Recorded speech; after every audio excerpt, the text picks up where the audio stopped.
नमस्कार।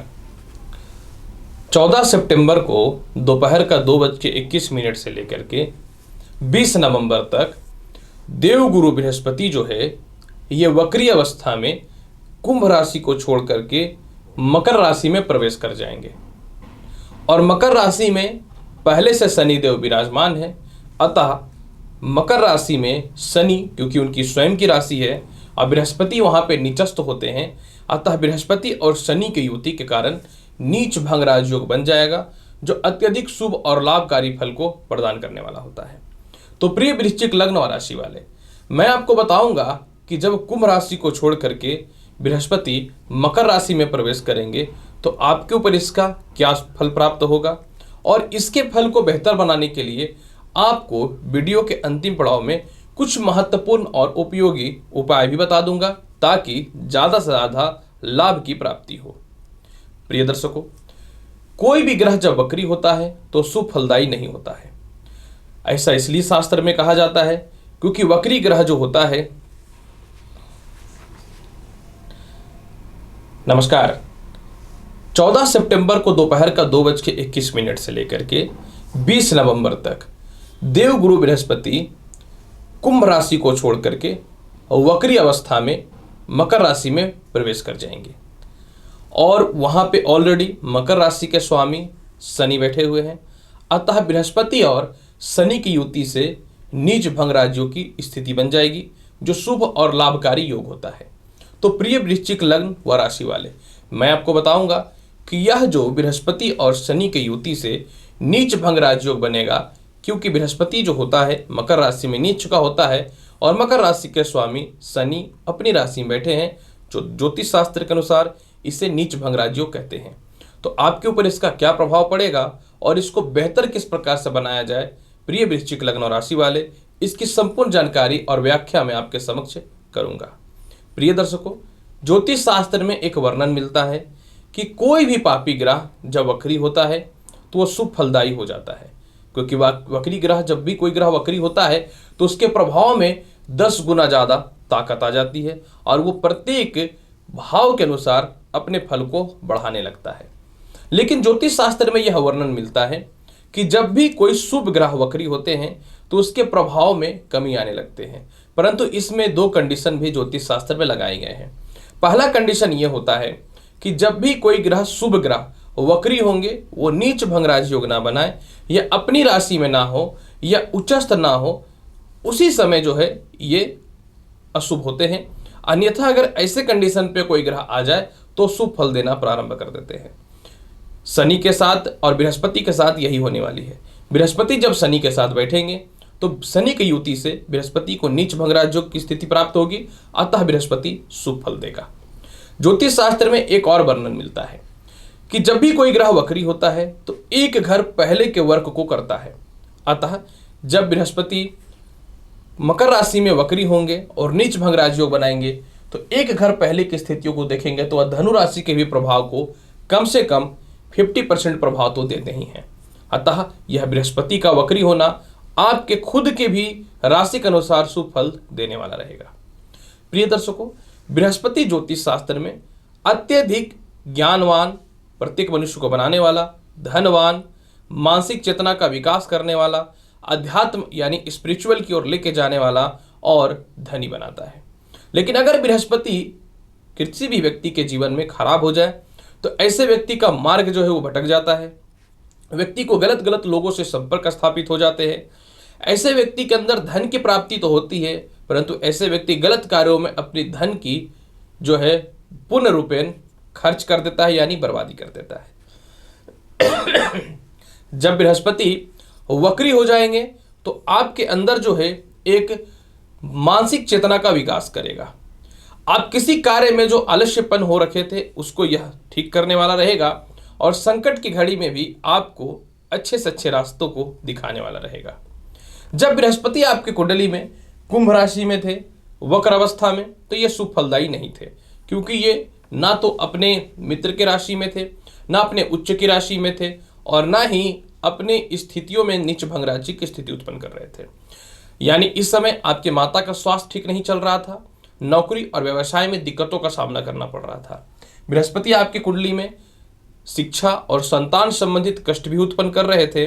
और इसके अलावा बृहस्पति आपकी कुंडली में क्योंकि धन के मालिक है, तो नौकरी जाने तक की तो खतरा उत्पन्न हो चुकी थी। नए नौकरी का ना कोई अपॉर्चुनिटी आ रहा था। पारिवारिक तालमेल के साथ आपके लव लाइफ की स्थितियां भी बहुत खराब चल रही थी और पैसे तो 1 रुपये भी आपके सेव हो ही नहीं पा रहे थे। लेकिन जब बृहस्पति मकर राशि में नीच भंग राजयोग बनाएंगे तो अत्यधिक प्रभावशाली और शक्तिशाली हो जाएंगे। अतः इस समय आपके परिवार के लोगों से तालमेल बहुत ही अच्छे हो जाएंगे। छोटे भाई बहनों से आपके तालमेल बहुत ही अच्छे हो जाएंगे। शिक्षा में किस प्रकार का शिक्षा ग्रहण करना है, इसको लेकर के जो मानसिक अस्थिरताएं चल रही थी या फिर किसी कारण से आपकी शिक्षा अधूरी जो छूट रही थी, उसको यह पूर्ण रूपेण करने वाला रहेगा। जब बृहस्पति आपकी कुंडली में नीच भंग राजयोग की स्थिति में उत्पन्न हो जाएंगे तो तीसरे घर के अनुसार बृहस्पति जो है आपके जीवन में पराक्रमी बनाएगा। सरकार के पास फंसे हुए पैसे आपके निकल जाएंगे और छोटे छोटे कामों के लिए जो आपके अंदर आलस्यपन आ रहा था वह दूर हो जाएंगे। भावुकतावश आप अपने मित्रों के साथ बहुत ज़्यादा कह सकता हूँ कि घनिष्ठ संबंध बना रखे थे और अपनी गुप्त बातें भी शेयर करते थे। तदुपरांत क्या होता था कि आपके मौके का फायदा उठा करके वो सफल हो रहे थे और आप ही की बदनामी समाज के बीच में वो कर रहे थे। तो जब बृहस्पति नीच भंग राजयोग बनाएंगे तो मित्रों के प्रति आपकी भावनाएं चालाकीपूर्ण आ जाएंगी। इसके अलावा बृहस्पति आपकी कुंडली में क्योंकि धन स्थान के अधिपति होंगे तो परिवार के लोगों से तालमेल में सुधार हो जाएगा। आपको नौकरी और व्यापार में जो भी परिवर्तन करना है आप आराम से कर सकते हैं क्योंकि यह समय अत्यधिक शुभ और लाभकारी रहेगा। सबसे महत्वपूर्ण बात क्या है कि विवाह के लिए कुछ उपयुक्त रिश्ते जो नहीं आ रहे थे वह रिश्ते आने चालू हो जाएंगे। आपके जीवन साथी के तरक्की के रास्ते तो खुलने प्रारंभ हो ही जाएंगे और पिता की धन की स्थितियों में बहुत विशेषकर सुधार की स्थितियां बननी चालू हो जाएंगी। बहुत पुरानी कोई खानदानी प्रॉपर्टी विवाद चल रहा था जिसमें आपके भाइयों भी संलिप्त थे और आपके भाइयों के सहयोग से यह समस्याएं दूर हो सकती थी, तो यह समस्याएं भी बृहस्पति जो है दूर कर देगा। सबसे महत्वपूर्ण बात क्या है, बृहस्पति पंचम भाव के अधिपति हैं।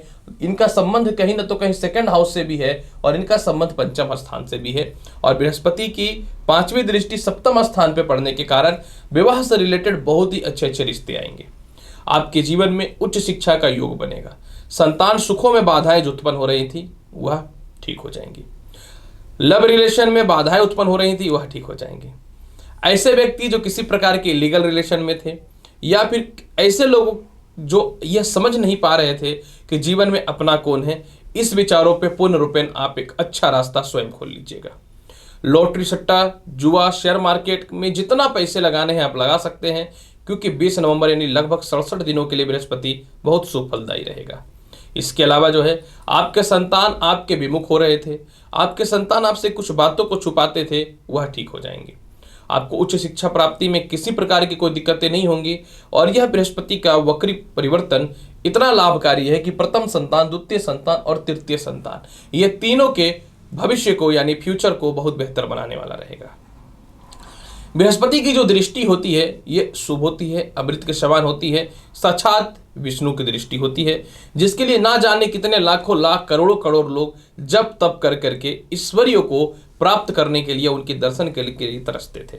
बृहस्पति की दृष्टि शुभ होती है, इसलिए जहां भी देखता है फल को बढ़ाता है। 7वें घर में देखने के कारण जो है आपके व्यवसाय को बढ़ाएगा। 7वें घर में देखने के कारण जो है किसी प्रकार से नौकरी में कुछ लोग बदनाम या नौकरी से निकालना चाहते थे वह समस्याओं को दूर करेगा। 7वें घर में बृहस्पति की दृष्टि पड़ने के कारण जो है आपके जीवन साथी और आपके बीच में किसी प्रकार का मन मुटाव या शक की भावना जो उत्पन्न हो रही थी उसको यह ठीक करने वाला रहेगा। बृहस्पति की जो 7वीं दृष्टि होती है वह आपकी कुंडली में उच्चस्थ भाग्य स्थान पर पड़ रहा है जो विदेश यात्रा, प्रमोशन, पदोन्नति, धार्मिक यानी स्पिरिचुअल यात्रा और पिता से आपके तालमेल को सुधार कर देगा। आपके अंदर आत्मविश्वास और कॉन्फिडेंट में इतनी ज़्यादा वृद्धि हो जाएगी कि आप स्वयं से आगे किस प्रकार से बढ़ने हैं यह सीख जाएंगे। आप चालाकी से, बुद्धिमानी से, क्योंकि बृहस्पति ज्ञान, चालाकी और बुद्धि के कारक होते हैं, अपने बॉस को आप इंप्रेस कर पाइएगा और यही कारण है कि आप अपने जीवन में सक्सेस होइएगा। आपको लग रहा था कि छोटे छोटे कामों पर भी आप बहुत ज़्यादा टायर्ड हो रहे हैं, बहुत ज़्यादा परेशान हो रहे हैं, तो यह परेशानी को भी यह दूर करेगा। बृहस्पति की 9वीं दृष्टि आय स्थान पे है। जिसको ज्योतिष का थोड़ा भी नॉलेज है सभी को पता होता है कि आय स्थान में कोई भी ग्रह अशुभ फलदायी नहीं होते हैं। अतः आय स्थान को देखने के कारण धन में वृद्धि करेगा। छोटे भाई बहनों के अलावा बड़े भाई बहनों से, चाचाओं से रिश्तों में सुधार करेगा। बुरे से बुरे परिस्थितियों में आपके आत्मविश्वास नहीं खोने वाले रहेंगे और किसी कारण से वीजा, किसी कारण से ग्रीन कार्ड या किसी कारण से विदेश जाने की संभावनाएं बंद हो चुकी थी या वहां से आपको आने की संभावनाएं जो बंद हो चुकी थी वह पुनः प्रारंभ हो जाएगा। लेकिन बृहस्पति का सबसे महत्वपूर्ण फल रहेगा ये, क्योंकि ये सीधे कारक होते हैं। जो व्यक्ति केमिस्ट, लेक्चरर, प्रोफेसर, लॉ, वकील, खेती से रिलेटेड, कृषि से रिलेटेड, बैंकिंग, राजनेता, राजदूत, गुप्तचर या फिर जो है प्रशासनिक अधिकारी, इन सभी क्षेत्रों में अगर आप हैं तो आपके लिए विशेषकर तरक्की के रास्ते तो खुलेंगे ही खुलेंगे। फिर भी बृहस्पति को फल को बेहतर बनाने के लिए क्या करना चाहिए? कितना भी तो बृहस्पति है वक्र अवस्था में ही, अतः आपको शनिवार और गुरुवार के दिन नॉनवेज का त्याग करना चाहिए। प्रत्येक दिन ओम नमो भगवते वासुदेवाय मंत्र का जाप करना चाहिए। आपको अपने सीनियर अधिकारियों से, बड़े भाई बहनों से और परिवार के लोगों से आपको तालमेल अच्छे बना करके रखने चाहिए। आपको आलस्यपन का त्याग नहीं करना है। व्यर्थ की बातों पे या भावुकता बातों पे दूसरों को अपनी महत्वपूर्ण बातें यानी शेयर नहीं करनी है। और सबसे महत्वपूर्ण बात यहाँ पे यह रहेगा कि पैसे तो सेव होंगे, आप ज़्यादा से ज़्यादा पैसे सेव कीजिए और कर्ज को उतारने का कोशिश कीजिएगा। कहते हैं कि मौका बहुत कम मिलता है और जो मौका का फायदा ना उठा पाए वो मौका प्रस्त होता है। अतः आपको किसी भी हाल में मौके का फायदा उठाना चाहिए। प्रत्येक दिन विष्णु जी को जो है पीला पुष्प चढ़ा सकते हैं या प्रत्येक दिन विष्णु जी के चरणों पे आप थोड़ा हल्दी भी अवश्य चढ़ा सकते हैं। आप ये उपाय करिए, आपके लिए बहुत ही बेहतर और लाभकारी फल मिलेगा। वृश्चिक लग्न व राशि वाले, प्रिय वृश्चिक लग्न व राशि वाले, 14 सितंबर से 20 नवंबर के मध्य में बृहस्पति मकर राशि में प्रवेश कर रहे हैं वक्र अवस्था में। तो इसका संपूर्ण फल यानी संपूर्ण विवेचन मैंने आपके समक्ष प्रस्तुत किया है। उम्मीद करता हूं कि बताई गई जानकारी से आप पूर्ण रूप से संतुष्ट होंगे।